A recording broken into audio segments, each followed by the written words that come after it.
കർത്താവിന് മഹത്വം. എല്ലാ സഹോദരങ്ങൾക്കും വേഗം വരുന്ന യേശു ക്രിസ്തുവിൻ്റെ അനുഗ്രഹീത നാമത്തിൽ ക്രിസ്തീയ വന്ദനത്തെ വീണ്ടും അറിയിക്കുന്നു.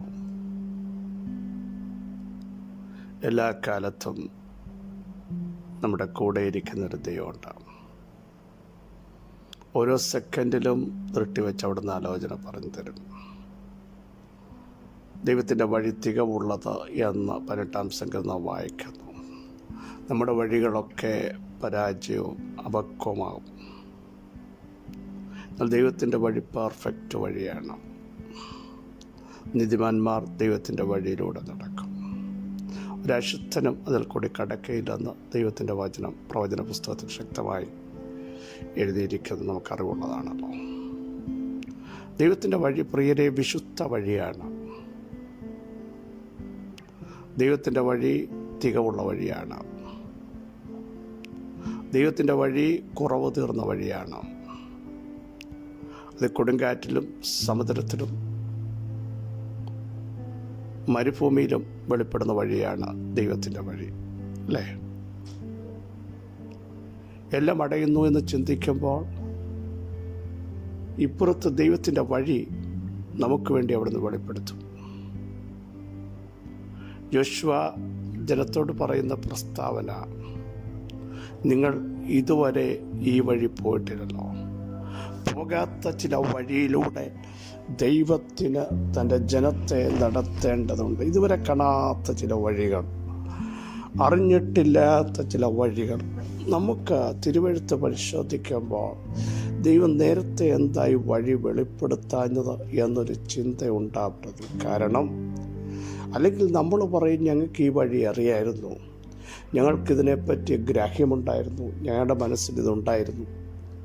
അതുകൊണ്ട് ദൈവം പറയുകയാണ്, നേരത്തെ നിങ്ങൾക്കിതറിയും എന്ന് പറയാതിരിക്കാൻ മുമ്പല്ല, ഇപ്പോൾ തന്നെ അത് ഉത്ഭവിക്കുന്നു. പ്രിയ സഹോദരങ്ങളെ, നിങ്ങൾ നോക്കുമ്പോൾ മനുഷ്യമായി ഒരു വഴിയും അവിടെ കാണുന്നതിൽ ഒരു സാധ്യതകളുമില്ല. പക്ഷേ ഉത്ഭവിപ്പിക്കുന്ന, നിർമ്മിക്കുന്ന, വിളിച്ചു വരുത്തുന്ന ഒരു ദൈവം നമ്മുടെ ദൈവമാണ്. നമ്മുടെ ദൈവമാണ്. സ്തോത്രം ചെയ്യാമോ? ഈ ദൈവം നമ്മുടെ ദൈവമാണ്. അബ്രഹാമിൻ്റെ, ഇസ്ഹാക്കിൻ്റെ, യാക്കോബിൻ്റെ ദൈവം മാത്രമല്ല, അവിടുന്ന് എൻ്റെ ദൈവമെന്ന് വ്യക്തിപരമായി വിളിച്ചു പറയാൻ നമുക്ക് കഴിയണം. ആ ദൈവം എൻ്റെ ദൈവം, ആ ദൈവം എൻ്റെ തലമുറകളുടെ ദൈവം.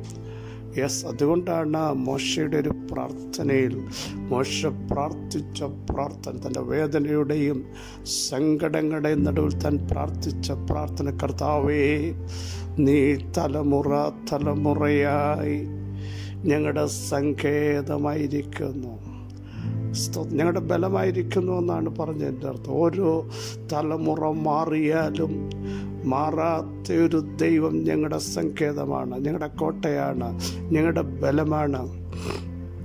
അതുകൊണ്ടാണ് മലാക്കി പ്രവൃത്തിയിൽ ഇങ്ങനെ പറയുന്നു, യഹോവയായ ഞാൻ മാറാത്തവൻ. സ്തോത്രം. എൻ്റെ അർത്ഥം, മറ്റു പലരും മാറിയില്ലേ സഹോദരങ്ങളെ, വാക്ക് മാറ്റിയില്ലേ? പക്ഷേ ഒരുവൻ മാത്രം മാറിയില്ല. അവൻ്റെ പേര് കർത്താവായ യേശു ക്രിസ്തു. അവിടുന്ന് വിളിച്ചു പറഞ്ഞു, ഇന്നലെയും ഇന്നും എന്നേക്കും ഞാൻ അനന്യനാണ്. എന്നുവെച്ചാൽ ഞാൻ മാറ്റമില്ലാത്തവനാണ്. ആരൊക്കെ മാറട്ടെ, മറക്കട്ടെ,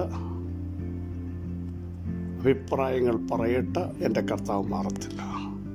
നമ്മൾ അതിനങ്ങ് സ്തോത്രം ചെയ്യണം. എല്ലാവരും മാറിയാൽ കർത്താവ് കൂടെ ഉണ്ടെങ്കിൽ നമ്മളെ വഹിക്കേണ്ടടുത്ത് വഹിക്കും, നടത്തേണ്ടടുത്ത് നടത്തേണ്ടതുപോലെ നയിക്കും. അവൻ അവരെ ചൊവ്വയുള്ള വഴിയിൽ നടത്തി. ദൈവത്തിൻ്റെ വഴി ചൊവ്വയുള്ള വഴിയാണ്.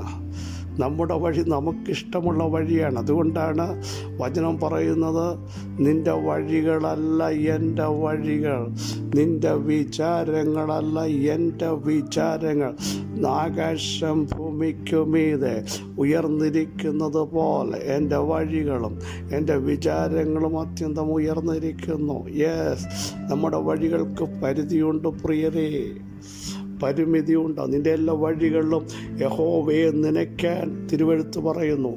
നനച്ചാൽ നിൻ്റെ പാതകളെ അവിടുന്ന് നേരെയാക്കും. ബുദ്ധിയിൽ ആശ്രയിക്കരുത്, ധനത്തിൽ ആശ്രയിക്കരുത്, കുടുംബ പാരമ്പര്യത്തിൽ ആശ്രയിക്കാതെ ജീവനുള്ള ദൈവത്തിൽ നിൻ്റെ വഴികൾ പരമേൽപ്പിക്കുക. തിരുവെഴുത്ത് പറയുന്നു, നിൻ്റെ പ്രവൃത്തികളെ യഹോവയ്ക്ക് സമർപ്പിക്കാം, എന്നാൽ നിൻ്റെ ഉദ്ദേശങ്ങൾ എല്ലാം സാധിക്കും.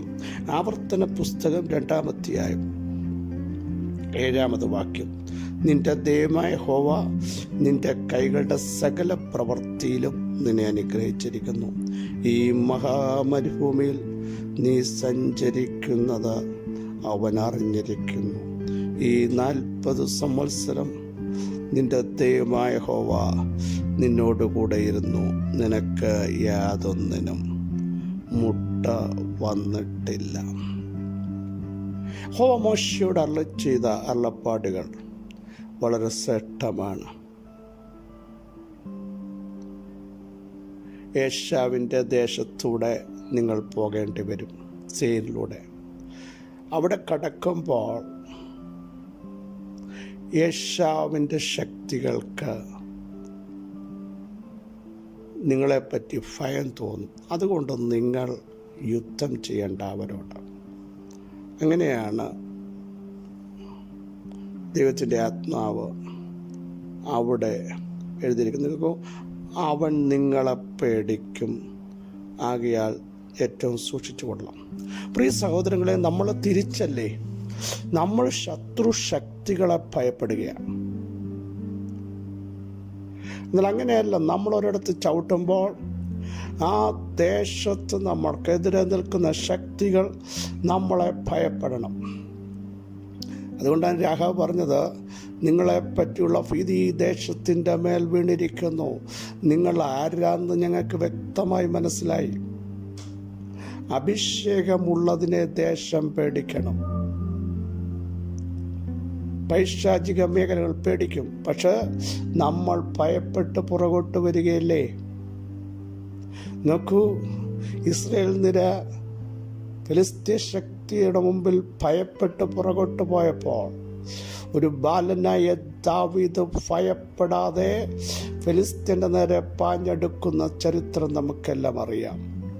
അങ്ങനെയെങ്കിൽ ഇന്ന് പകൽ ദൈവാത്മ വ്യക്തമായി പറയുന്നു, വെല്ലുവിളികളെ, രോഗങ്ങളെ, മന്ത്രവാദങ്ങളെ, ആഭിചാരങ്ങളെ, അന്യായ ശക്തികളെ, ദുഷ്ടൻ്റെ പദ്ധതികളെ ഭയപ്പെട്ട് നിരാശപ്പെട്ട് എന്തെങ്കിലും ഭവിക്കുമോ എന്ന് ചിന്തിക്കുന്ന ചിലരോട് ദൈവാത്മാവ് വ്യക്തമായി പറയുന്നു, നിങ്ങൾക്കെതിരായി വരുന്ന ആയുധങ്ങൾ ഫലിക്കയില്ല, ആഭിചാരം ഇസ്രായേൽ ഫലിക്കയില്ല, ലക്ഷണവിദ്യ അവനോടൊക്കുകയില്ല. അവൻ്റെ ദൈവമായ യഹോവ അവൻ്റെ മധ്യയുണ്ട്. പ്രിയരേ, കർത്താവ് നമ്മുടെ മധ്യയുണ്ട്. ഇനി നമ്മുടെ കുറിവാക്യം വളരെ സത്യമാണ്. നിൻ്റെ ദൈവമായ യഹോവ നിൻ്റെ സകല പ്രവർത്തികളിലും നിന്നെ അനുഗ്രഹിച്ചിരിക്കും. വിശ്വസിക്കാമോ?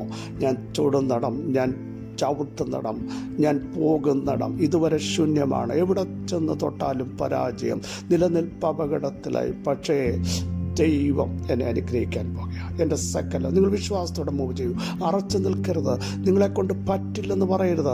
പരാജയത്തിൻ്റെയും നിരാശയുടെയും ശബ്ദം നിങ്ങളുടെ കൂടാരങ്ങളിൽ നിന്നും നിങ്ങളുടെ മൈൻഡിൽ നിന്നും ഇന്ന് പകൽ മാറിപ്പോകുമെങ്കിൽ, അതെടുത്ത് കളയാൻ തയ്യാറാകുമെങ്കിൽ വിളിച്ചു പറ, ഞാൻ ഇനിയും ചെല്ലുന്നിടത്ത് ഡോർ ഓപ്പൺ ആകും, ഞാൻ പുറത്തു വരും, ഞാൻ ആത്മാവിൽ നടക്കും, ഞാൻ സഞ്ചരിക്കുന്നിടം അനുഗ്രഹിക്കപ്പെടും, എൻ്റെ പാദം എവിടെ ചവിട്ടുന്നോ അവിടെ ദൈവപ്രവൃത്തിയുണ്ട്. നോക്കൂ, സകല പ്രവൃത്തികളിലും. എന്ത് അഭിഷിക്തന്മാരെ, നിങ്ങൾ ആത്മാവിൽ ഉള്ളിടത്ത് നിന്ന് ശുശ്രൂഷിക്കൂ. ദൈവത്തിൻ്റെ ശക്തി അവിടെ ഇറങ്ങുകയാണ്. അവിടെ അനുഗ്രഹം വരാം, ആത്മാവിൻ്റെ മാരി വരാൻ പോകുകയാണ്. ദൈവിക പ്രവൃത്തി യേശുവിൻ്റെ നാമത്തിൽ ഈ ദൂത് പറഞ്ഞുകൊണ്ടിരിക്കുമ്പോൾ തന്നെ ഇവിടം വിട്ട് പോകണമോ നിൽക്കണമോ എന്ന് ചിന്തിക്കുന്ന ചിലർ എന്നെ കേൾക്കുന്നില്ല. നിങ്ങൾ ശക്തമായ ആത്മാവിൽ പ്രാർത്ഥിച്ച് മൂവ് ചെയ്യുക. അവിടെ ദൈവം നിങ്ങൾക്കൊരു ജയം നൽകുന്നു. വിശ്വസിക്കുക. അടുത്ത് നോക്കൂ, ഈ മഹാമരുഭൂമിയിൽ നീ സഞ്ചരിക്കുന്നത് അവൻ അറിഞ്ഞിരിക്കുന്നു. സഹോദരങ്ങളെ, നിങ്ങൾ ചിന്തിച്ചു, നിങ്ങൾ ഒറ്റയ്ക്കായി മരുഭൂമിയിൽ ഈ പ്രതിസന്ധികളിൽ, ഈ വേദനകളിൽ, ഈ സങ്കടങ്ങളിൽ, ഈ കഷ്ടങ്ങളിൽ, ഈ നിന്ദകൾ, അപമാനങ്ങൾ, ഞെരുക്കങ്ങൾ, ഞരക്കങ്ങൾ, ഒറ്റപ്പെടലില്ല. തമ്പുരാൻ പറയുന്നു, മരുഭൂമി എന്ന് പറഞ്ഞാൽ ആരും അവിടെ വരില്ല. ചൂടുണ്ട്, കാറ്റുണ്ട്, അതിശൈത്യമുണ്ടാവും. മാത്രമല്ല, മരുഭൂമിയിൽ ഒരു വഴിയില്ല കേട്ടോ. അവിടെയാണ് പറയുന്നത് ദൈവം, നീ നോർമൽ മഹാപ്രതിസന്ധിയിലൂടെ കടന്നു പോകുന്ന നട്ടം തിരിയുമെന്ന് ചിന്തിക്കുന്ന ചിലരോട് വചനത്തിന് പറയാനുള്ളത്, നീ സഞ്ചരിക്കുന്നത് അവൻ അറിഞ്ഞിരിക്കുന്നു. ദൈവം അറിഞ്ഞാൽ ദൈവം നിങ്ങളെ കൈവിടുമോ? ദൈവം അറിഞ്ഞാൽ ദൈവം നിങ്ങളെ മറക്കുമോ?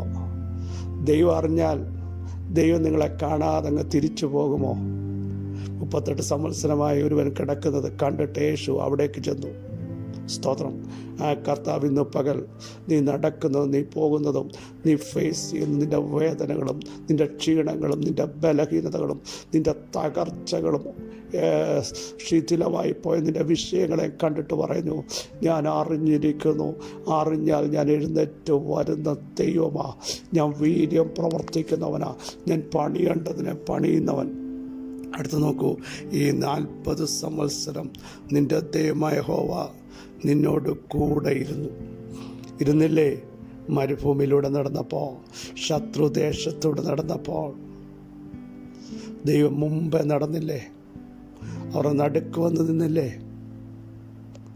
ഭയപ്പെട്ട ശിഷ്യന്മാർ നടുക്ക് യേശു വന്ന് നിന്നില്ലേ? എവിടെ ഭയമുണ്ടോ, എവിടെ വേദനയുണ്ടോ, നിനക്ക് നടക്കാൻ പറ്റത്തില്ലെന്ന് നീ ചിന്തിക്കുന്നോ? തുടക്കത്തിൽ പറഞ്ഞാൽ വഴിയില്ലെന്ന് നീ ചിന്തിക്കുന്നോ? വഴി കാണിക്കേണ്ടതിന് നിന്റെ മുമ്പേ കഴിഞ്ഞ വർഷങ്ങളിൽ, മാസങ്ങളിൽ, ദിവസങ്ങളിൽ, ഇന്നലകളിൽ നടന്ന ഒരു ദൈവം ചോദിക്കുന്നു, നിനക്കൊന്നിനും ഞാൻ മുട്ടുവരുത്തിയിട്ടില്ലല്ലോ. ഇന്ന് പകലും ചിലരോട് പറയുന്നു, നാളെ എന്തായിത്തീരും, എങ്ങനെയായിത്തീരും, എങ്ങനെ നടക്കും, ഭാവി എന്തായിത്തീരും, ഇളകിപ്പോകുമോ, പതറിപ്പോകുമോ, ഓടിപ്പോകേണ്ടി വരുമോ, ആര് സംരക്ഷിക്കുമെന്ന് ചോദിക്കുമ്പോൾ തിരിച്ച് ദൈവത്തിൻ്റെ ആത്മാവ് ചോദിക്കുന്ന ഒരു ചോദ്യം, ഇന്നലകളിൽ പ്രതിസന്ധിയുടെ നടുവിൽ ദൈവം നിനക്ക് വേണ്ടി ഇറങ്ങി വന്നപ്പോൾ ഒന്നിനും മുട്ടുവരുത്തിയില്ലല്ലോ. ആ ദൈവത്തിൻ്റെ കരം ചലിപ്പിക്കുക. ആ ദൈവത്തിൻ്റെ കരം നിന്നെ ചലിപ്പിക്കുക യേശുവിൻ്റെ നാമത്തിൽ. ആ ദൈവത്തിൻ്റെ കരം നാളെയും നിന്നെ നടത്തും, മേലാലും നിന്നെ നടത്തും. എവിടെ പാത ഒരുക്കണമോ അവിടെ ദൈവത്തിൻ്റെ പ്രവൃത്തി അയക്കുക. പിതാവേ, വചനത്തിൻ്റെ ശക്തി യേശുവിൻ്റെ നാമത്തിൽ വെളിപ്പെട്ട് വരട്ടെ. അന്ധകാര മണ്ഡലങ്ങൾ അഴിയട്ടെ, അന്യായ ശക്തികൾ അഴിയട്ടെ. ഓ ഹല്ലേലൂയ. യേശുവിൻ്റെ ദേശത്തൂടെ കടക്കുമ്പോൾ ഞങ്ങൾ ഭയപ്പെടുന്നില്ല, അവർ ഞങ്ങളെ ഭയപ്പെടുമെന്നും ഞങ്ങളുടെ ദൈവമായ യഹോവ ഞങ്ങളുടെ സകല പ്രവൃത്തികളും അനുഗ്രഹിക്കുന്നവനാണെന്നും ഞങ്ങൾക്ക് മുമ്പേ പുറപ്പെടുന്നവനാണെന്നും ഞങ്ങൾ നടക്കുന്നത് അറിയുന്ന ദൈവം, ഞങ്ങൾ നിൽക്കുന്നത് അറിയുന്ന ദൈവം, ഞങ്ങളുടെ വേദനകൾ അറിയുന്ന ദൈവം ഇന്ന് പകലിൽ ഞങ്ങളെ പുറപ്പെടുവിക്കുന്നതിനായി സ്തോത്രം. ഞങ്ങളുടെ സകല പ്രവൃത്തികളെയും അനുഗ്രഹിക്കുന്ന ദൈവത്തിൻ്റെ കരം യേശുവിൻ്റെ നാമത്തിൽ ഇന്ന് പ്രഭാതത്തിൽ നീട്ടുന്നതിനായി സ്തോത്രം. അസാധ്യമെന്ന് ചിന്തിക്കുന്ന ചില വിഷയത്തെ ദൈവം ഉറപ്പിച്ച് നിർത്തുന്നതിനായി സ്തോത്രം. ആടിപ്പോകുമെന്ന് ചിന്തിക്കുന്നതിനെ ദൈവാത്മാവ് ശക്തിയോടെ, ബലത്തോടെ, നിയോഗത്തോടെ മുമ്പോട്ട് നയിക്കുന്നതിനായി സ്തോത്രം. സകല മഹത്വം അങ്ങേക്ക് യേശുവിൻ നാമത്തിൽ തന്നെ. ആമേൻ, ആമേൻ. ക്രിസ്തുവിൽ വാത്സല്യ സഹോദരങ്ങളെ, ധൈര്യത്തോടെ മുമ്പോട്ട് പോകൂ. ദൈവത്തിൻ്റെ കൃപ നിങ്ങളോട് കൂടെയിരിക്കും. നിങ്ങൾ നടക്കുന്നതും പോകുന്നതും വരുന്നതും നിങ്ങൾ ഫേസ് ചെയ്യുന്ന വിഷയവും ദൈവം അറിഞ്ഞിരിക്കുന്നു. എങ്കിൽ നിങ്ങളെ കൈവിടില്ല. ചെയ്യേണ്ട സമയത്ത് എൻ്റെ ദൈവം നിങ്ങൾക്ക് വേണ്ടി ചെയ്യും.